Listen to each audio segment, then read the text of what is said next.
What's up, travelers? Today I'm gonna show you the blog post for the Harbingers of Ruin as well as the trailer for the Harbingers of Ruin Cycle 2 for Epoch. Epoch is an ARPG that has released a couple months ago and it's been pretty fun on Cycle 1, and this is Cycle 2 coming out on July 9th now, and they have a pretty neat trailer, I believe. I haven't seen it yet, let's check it out. Maybe it's not that good, we'll see. What is this quality? What the fuck? Okay, first of all, hello, quality. Wait, I don't even have that kind of monitor. Okay. There we go. Alright, alright.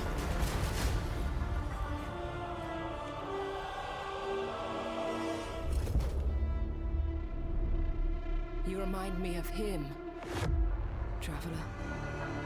It's that same unwavering hope that led us straight into oblivion. And now, you're part of a war that you don't fully understand.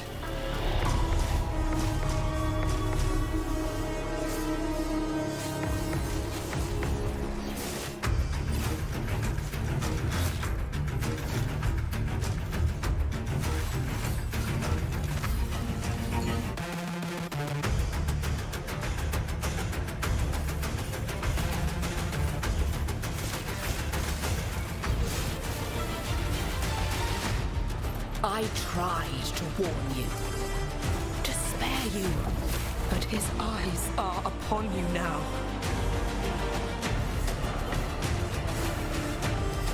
There is no time left, no refuge, no hope. His Harbingers are coming. Dang, that actually looks pretty cool, not gonna lie. So we have, what have we seen here? We've seen two Harbinger bosses, right? So like two new bosses. These aren't like uber bosses, but they're gonna be like some pretty hard bosses. I would assume they're maybe like as difficult as like some of the like tier 3, tier 4 dungeon bosses. And then there's a new faction, so well, we'll read some more, of course. But this might mean that you have like 3 different factions. But I mean, why wouldn't you choose the new one in the new cycle then? We'll see how this works.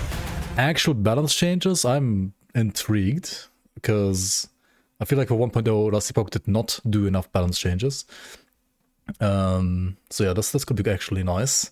And then there's the actual pinnacle boss, so the actual uber boss, which like Epoch was missing in the past, that we finally have now, right? So it's gonna be nice for like people to challenge.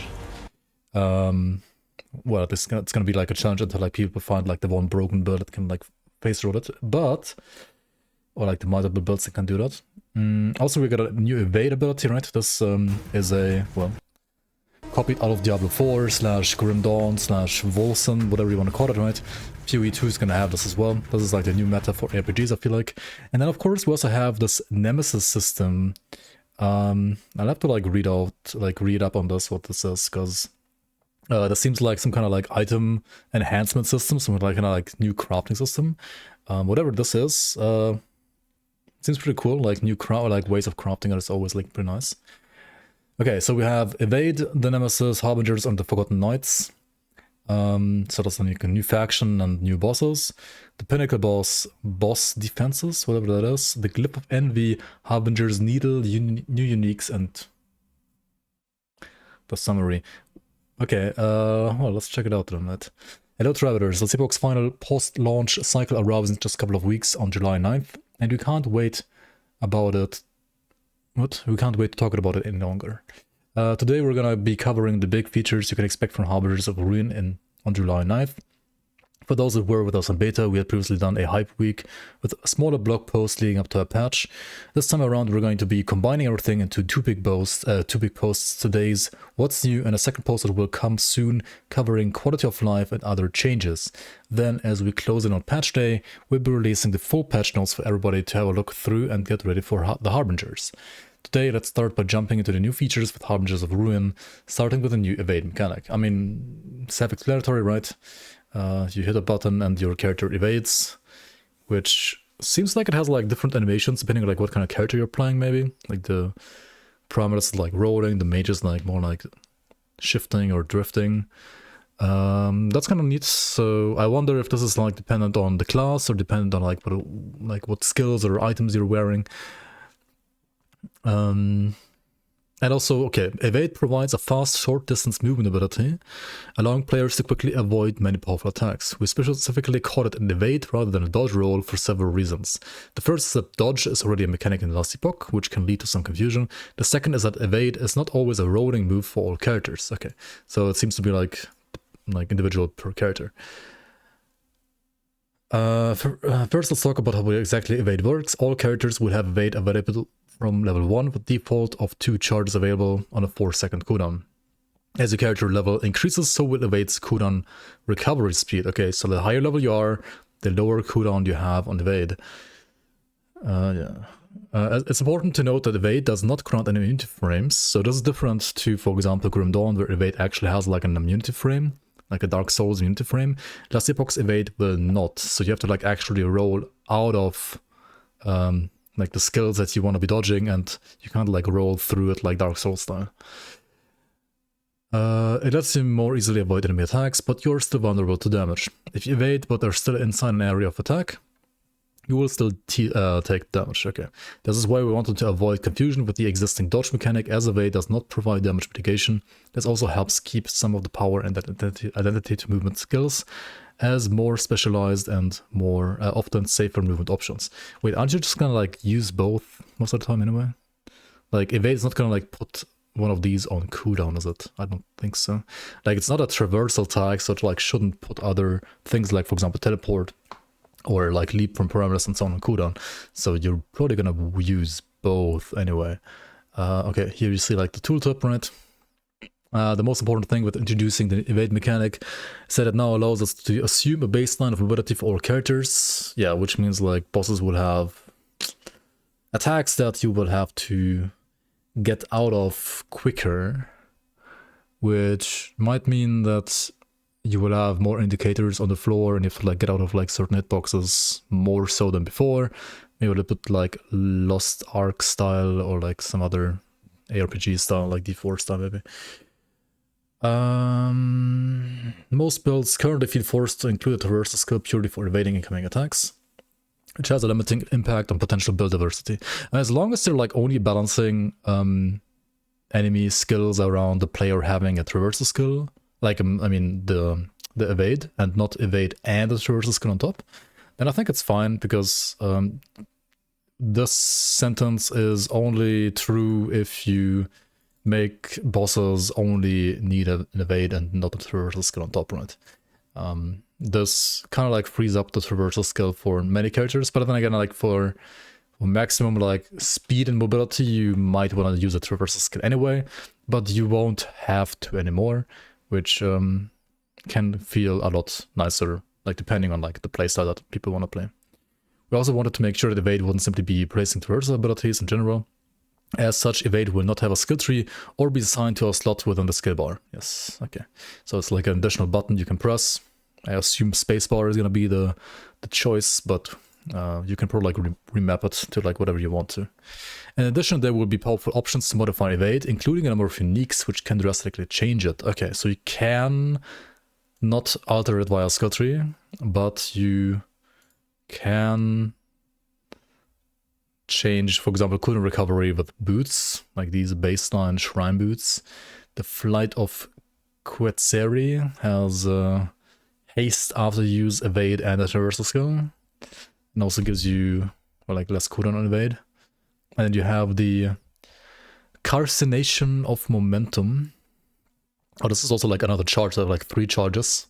Evade is replaced by Summon Crab. Okay, so if you want to like play a minion lord build, right, and you hate evading, you can like press your evade button to like summon more minions now. Also you have permanent swiftness, I guess, for like you're quicker to make up for not being able to evade anymore.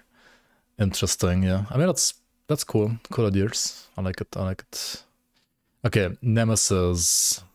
Nemesis is a new random encounter system you will encounter during Harbingers of Ruin. While 1.1's primary focus will round up pinnacle boss system, many players may take some time to reach that point in the game.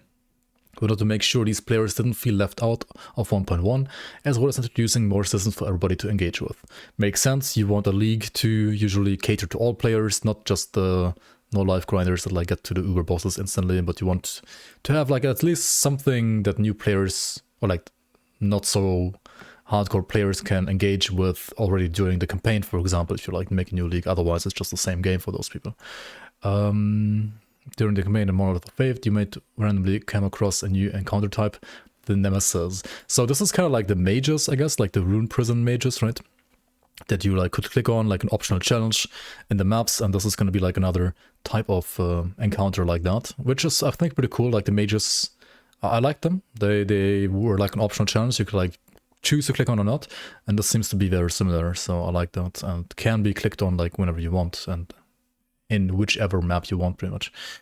Upon spotting one of these powerful warriors slain by a Harbinger with its armor circling around its body, you will be provided with an opportunity to add more loot to your hoard.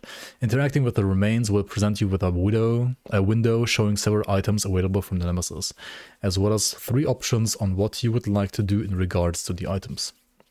Okay, so you have like 4 items in there, and then you can do what? You can replace an item with something that you have in your inventory. And then after that you can empower these items in whatever way. Okay, banishing the Nemesis will cause the counter to be put to rest, banishing both the current Nemesis and the items it offers. This will provide you the opportunity for a completely new selection of items for the next Nemesis you find without fighting the current Nemesis. Okay, so if you don't do that, you get the same loot every time you like meet a Nemesis encounter, I guess, which is... So like, okay, you have to banish to reset the loot. Wait, does it? I mean, okay, so you can't just like walk past it. I don't know if like banish is annoying or not, because why wouldn't you just make it so that you can just like run past it if you don't like it, and then have like the next encounter have like new gear anyway? This kind of feels like you have to click banish to then like reroll the next thing, which I think it should just like do automatically. Like, why do you have to click this? Challenge. The second option you will be given is to challenge the Nemesis. By selecting to challenge, the Nemesis will rise from its grave to return to the fight. Should you succeed in putting the Nemesis to rest, you will receive all of the items which were displayed in the earlier UI. If you defeat the Nemesis, the next one you encounter will have a new set of items. Okay.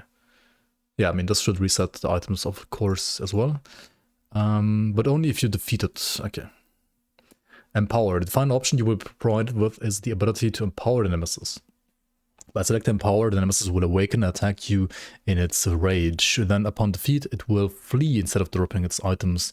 You will encounter the same Nemesis again next time, which will have the same items. What the fuck? Which will have... Wait, what's happening? You will have the same items available, but giving them potentially increased FX tiers, forging potential, or legendary potential. That's pretty cool. Empowering our Nemesis can also add new affixes to items, including non-experimental sealed affixes. You can even get sealed affixes.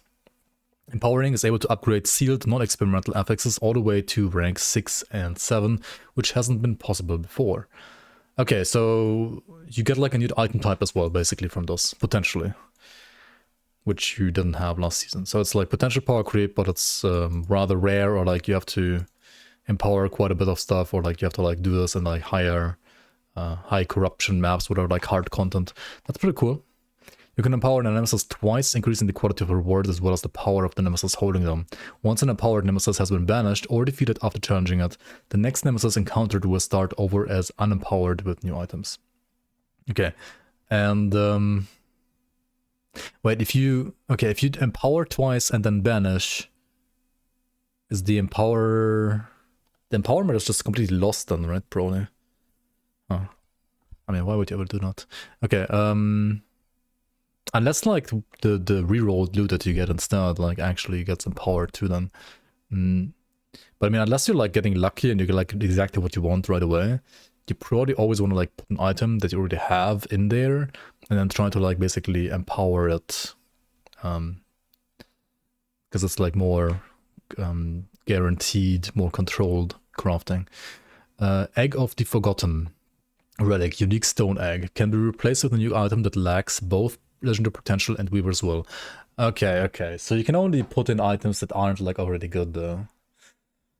Changes into a random unique item if dropped or empowered. Okay, so you can either leave it in there and then like have it be like another random unique like the other three, or you can, well, exchange it for whatever you want to put in there, but you can't put anything actually good in there. It has to be something rather weak. Okay. So maybe this like guaranteed crafting isn't quite as good as I thought initially. Nemesis can also be found with a special reward type, an Egg of the Forgotten. If you immediately challenge the Nemesis, the egg will reward a random unique. However, you can instead replace it with your own unique item that has no legendary potential. Okay, so this also doesn't always spawn. Like, you don't always get this option. Okay, and then it's like the same empowerment going on when you empower it. Harbingers and Forgotten Knight. Okay, so we get into the titular system, the heart of the new Pinnacle boss system coming to July 9th. Learn more about the history of Orenthia, the Forgotten Knight, as her past catches up with her. Align yourself with the Forgotten Knights as a new faction as you progress through the new Harbinger system and eventually challenge the leader of the Harbingers. Okay, is this faction like on top of the existing factions, or is it like replacing the other factions? It's like replacing would be kind of weird, right? Because this seems at first glance to not have anything to do with like trade or like the other thing, whatever it was. The prophecies, basically. To gain access to the new Pinnacle boss, you will first need to challenge and defeat the Harbingers. These are new bosses which can be found deep within the Monolith of Fate. As you progress corruption in different timelines, you will be able to encounter new Harbingers to progress your ranks within the Forgotten Knights faction and get closer to challenging their leader. Harbingers can be found in two main variants, Agile and Brute. Beyond having greatly different combat styles, the Harbingers also gain abilities from the Timeline's bosses, bringing unique considerations into each of their 10 timelines. Okay. So like you can like fight, can you survive my storms? Now as a Harbinger, or like a Harbinger with like Lagon abilities, yeah, Monka. Maybe, or like Lagon inspired abilities at least. You will need to defeat the Harbingers in each of the 10 timelines before being able to access the portal to the most difficult fight in last Epoch to date.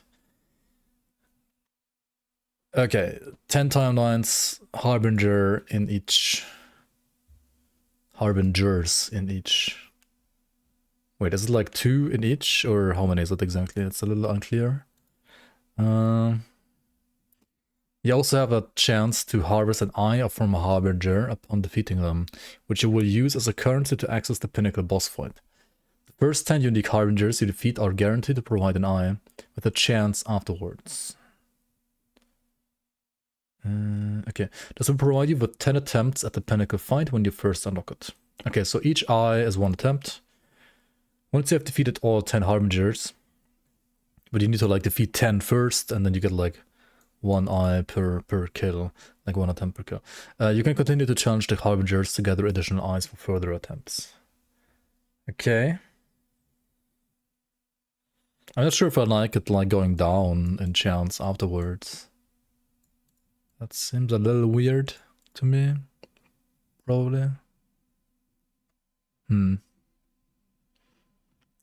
Forgotten Knight. After defeating the first Harbinger, you will begin your journey with the Forgotten Knight's faction. You will find the Forgotten Knight herself in her camp upon the Shattered Road. Here you will learn of the Harbingers and Orenthia's history. With the advice from Orenthia, you will set out on your quest to track down and end that which has caused her on to all but lose hope completely.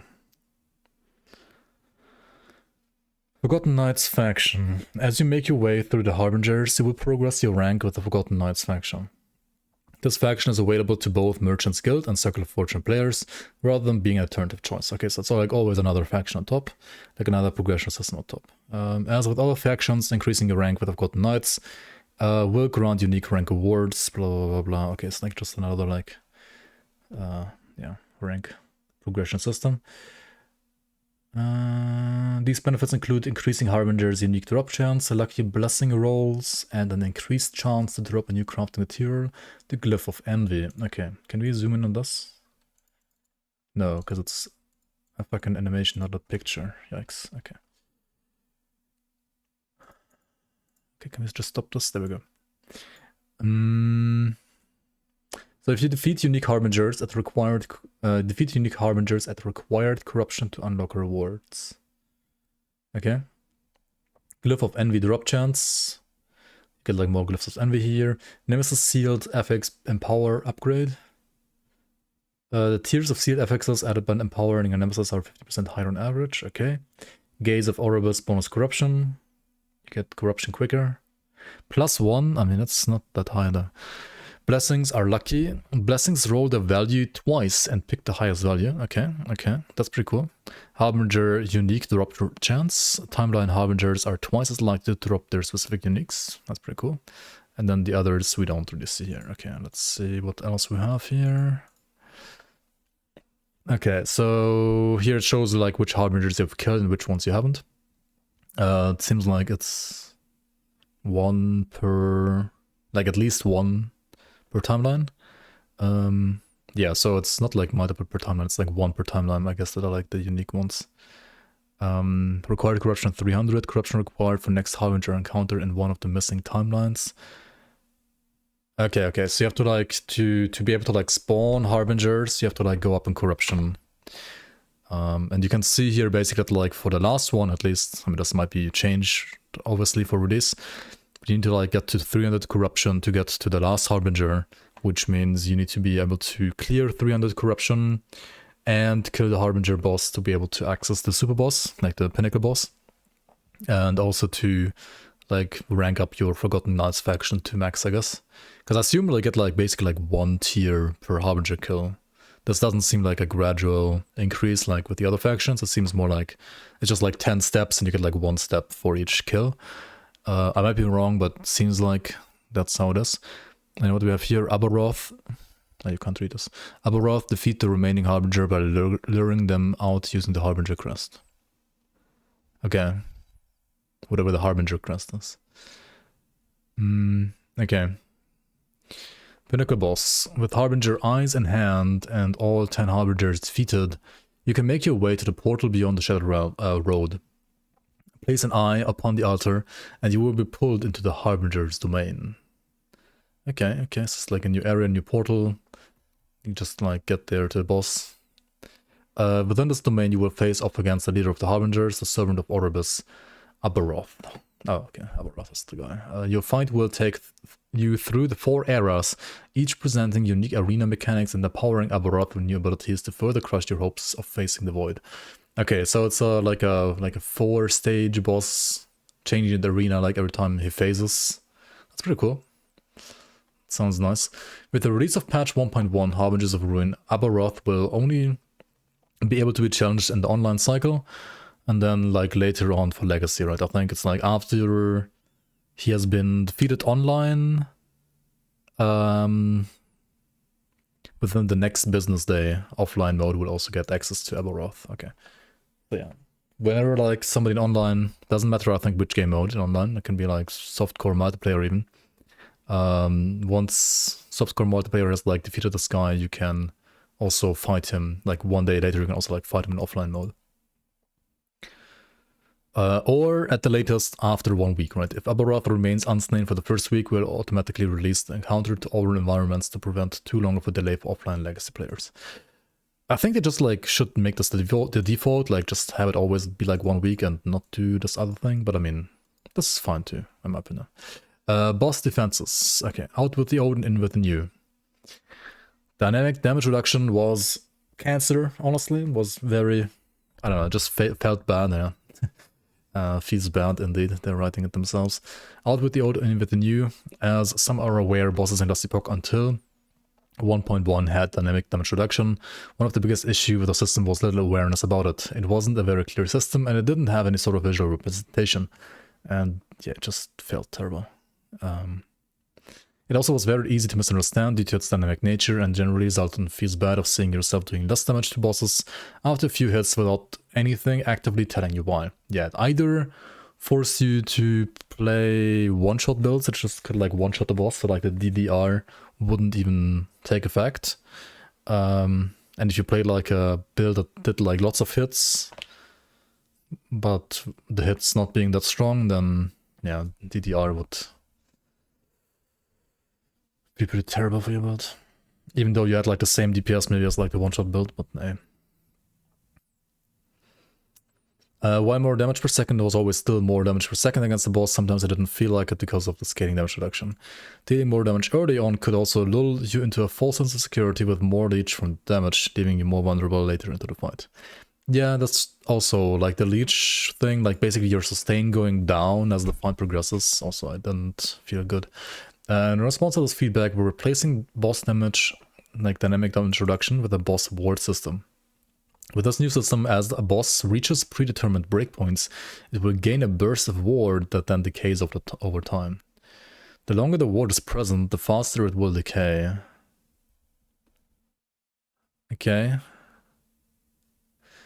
The goals of this are the same as the DDR system. The bosses that are given a better opportunity to exist and fight back without punishing lower DPS builds that already get this experience.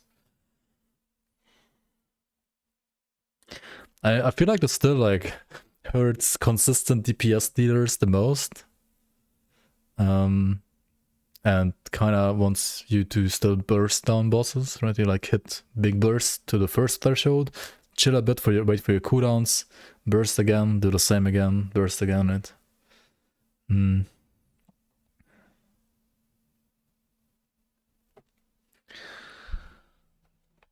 But also, yeah, the lower your DPS, the less this would punish you, the new system. I guess that's a little bit better for like ZDPS builds than last patch.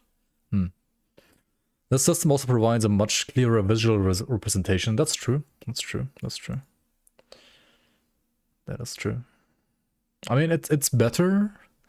I'm not sure if it's like actually good, because they could just like balance it properly instead of doing stuff like this, but okay.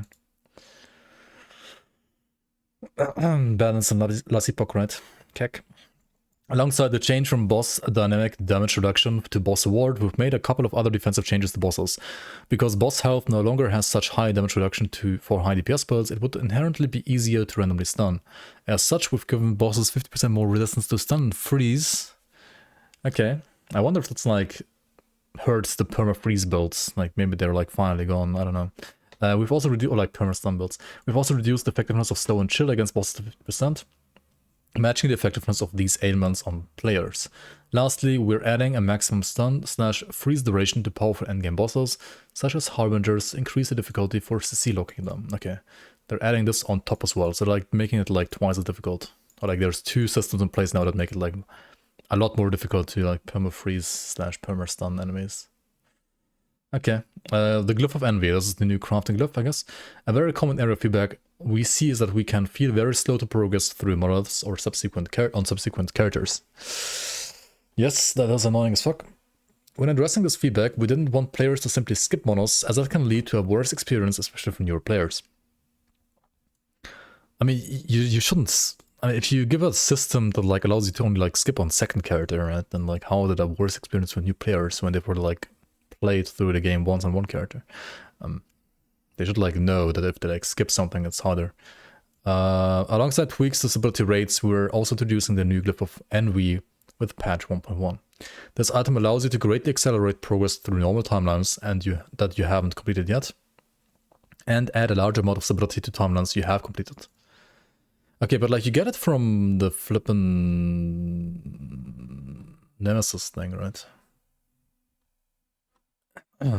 Like the Nemesis/factions, or maybe okay, maybe you have to like defeat one Harbinger to even get it in the first place. Like it might be somewhere in here, in rank rewards, right? It might be like a rank 1 or 2 or 3 reward here to even enable the Glyphs of Envies to drop from Harbingers. Oh, it's from Harbingers anyway. Yeah. It's not from Nemesis. Never mind. Yeah, okay. Like you get it like a little later then for sure.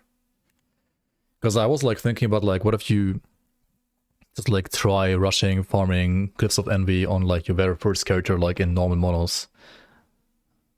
Not sure how early you can like find Harbingers and like how reliably you can get these. Okay, anyway, what does it do? Destabilize an item, unpredictably changing all properties other than the affix being upgraded. The stability is siphoned to the most recent monolith timeline you entered, greatly increasing its stability. Okay.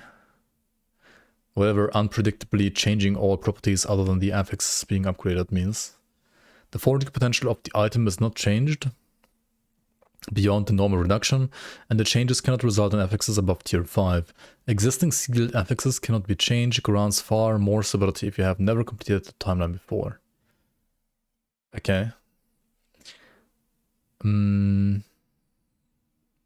Okay, so you gotta like run one echo in a mono, and then you craft this on a random item. And then you progress that monolith faster. But I guess you could also use this to potentially craft some cool item, right? Because it's like Giga RNG, but as long as you craft on the one affix that you want to keep, you might get lucky. It seems like a big gamble.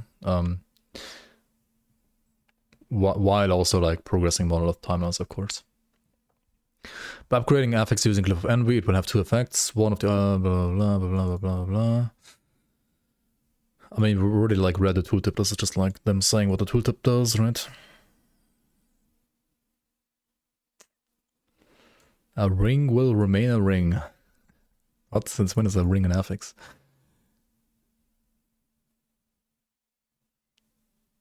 Yeah, the selected affix will be upgraded as normal, and then everything else will be randomized. Oh, the subtype too. So like, it could be a different kind of ring. It could be like a different kind of sword or whatever, right? Okay, that's what it means. That's even more RNG then. Holy fuck. So it's like very unlikely to get like an actual good item from this, I think. I mean, the main purpose is just like upgrade your timeline. I wonder if this is some like weird tech workaround. Like having to upgrade an item to upgrade your timeline seems... That doesn't seem like the most straightforward thing you would design. It seems more like a tech workaround, if anything else. But I mean, if it works, right? Hopefully there's no bugs. Glyphs of Envy can only be found within level 100 zones. Okay, so you have to get to like empowered monos first, and you can get it from rare enemies, and then more commonly probably from Harbingers. Okay. So like the first time you do the same monolith progression as before, I think. You just like rush the right side, rush empowered monos, and then once you are in empowered monos, you can then start farming Glyphs of Envy for either your like second characters, or also I guess on the first character to like increase your progression speed a bit if you want to. Harbinger's Needle. Okay, Harbinger's Needle is a new item coming with Harbingers of Ruin to further assist with pushing corruption. This item is very unique in that it's the first consumable equipped item. Small item. Idol. Unique small idol. Breaks if equipped when you kill a timeline boss above 90 corruption, causing that timeline boss to kill to grant 3 additional gazes of Orbis. Okay. Why does it have to be Seems like another tech book around. So you have to like defeat the boss with a Harbinger's Needle, weakening your build. It's like a 1x1 idol, right? It's not gonna be like that big of a deal, but still. Interesting. Like, both these items seem like tech workarounds to me personally, but I mean, they do fulfill their purpose. So that's fine. This unique item is equipped, blah, blah, blah, blah, blah, blah, blah, blah. You get like more corruption, right? 3 gazes of Orbis is, I don't quite remember how much corruption, but it is like definitely a lot more corruption. So yeah, you can push faster. Yeah, this just explains that and more. New uniques. Patch 1.1 will be introducing 30 new unique items to be found and built around. That's pretty cool. Most of these will be able to be found throughout the Terra, though a select few can be found through the new bosses. Like the Harbingers and maybe the Uber. Like the Uber boss will have like some drops as well, of course. Today we're sharing a few examples of the new uniques you will be able to find on July 9th. Alright. You got the Event Horizon, a tuned mace, which has penetration against all resistances with melee damage. Okay, that's a lot of pen. When you use a melee attack and hit at least one enemy, you gain a stack of dilation. 15% more melee damage per stack of dilation, so this is multiplicative. Right, so you're like ramping and you're ramping 10 times and you get 150% multiplicative more damage when you ramp. Okay. And if you hit more, you ramp quicker. 5% less attack and casting speed per stack of dilation. Okay, so you do actually slow yourself down with attack speed, casting speed, and movement speed. And all stacks of dilation are lost when you use evade. Okay, interesting. Also more damage to slowed enemies. So you want to get like some slow ailment on like a skill or like an item as well. And you get more movement speed though. So okay, you are quite a bit quicker by default, but you can lose up to 50% less speed. I mean, that seems good for bosses, I think. I don't know if I want to like slow myself down when like warpathing through like a bunch of trash, for example. I wonder like what item you want to... Like, this is a very generic item, but like some builds require more specific items, so builds that want to like have more specific items will be worse with this item. I wonder what kind of like builds you can make with this, but it's like very generic. It seems pretty decent though. Okay, Wall of Nothing, Body Armor, Gladiator Armor, Ward Decay Threshold, Endurance Threshold added as Ward Decay Threshold, Ward per second and 12% chance to take 0 damage when hit. So this is not quite like dodge, but you take 0 damage, right? You're still getting hit, you're not actually dodging the hit, which can be different for like ailment application and so on. But 12% dodge is still pretty decent. That's like a bunch of ward stuff. And it's a endurance threshold giving you ward decay threshold. I mean, obviously you play this on a ward build, but is it like, would it be worth to like invest into endurance threshold? I would have to like look at the numbers. I'm not sure like how good of a value 70% is, like how easy it is to get like endurance threshold numbers compared to like ward decay or like ward per second. That's the other thing, right? It's like endurance, it's like ward decay threshold, not ward per second, which from my experience was rather worse than this, but oh well. I mean, it seems interesting, but I would have to like run the numbers to like judge if this is actually good enough. Abaroth's Command, this seems like an item that drops from Abaroth, right? So, like from the Uber boss even, I guess. Void Cleave is now instant and no longer a movement skill. Void Cleave no longer has a weapon requirement. Oh, so it's more like a... It's more like Reap actually done, right? From Necromancer, like from Acolyte. It kind of like makes Void Cleave play like Reap, I guess. Ravaging Auras, created by Void Cleave, lasts an additional 8 seconds and have 40% Void Pen. And yeah, it's supposed to be like spell Void Cleave pretty much, right? This is a scepter which has like spell damage and melee damage, so it's like hybrid, like a little bit like the one item that we have for Erasing Strike as well, right? There's like a hybrid, I think 200 staff or mace or something like that. That also has like hybrid damage. Also increased dot damage, increased area of effect, and void penetration. Okay. Then we got Phase Point, a quiver, a unique heavy quiver.